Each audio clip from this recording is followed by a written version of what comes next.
Africa Content TV.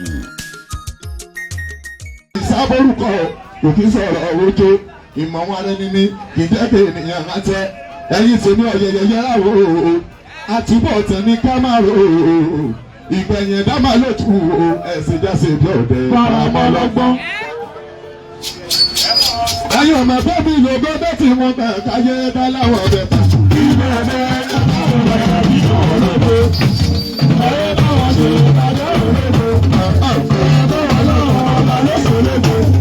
Ṣèyí lóko rẹ̀ ilé olóko.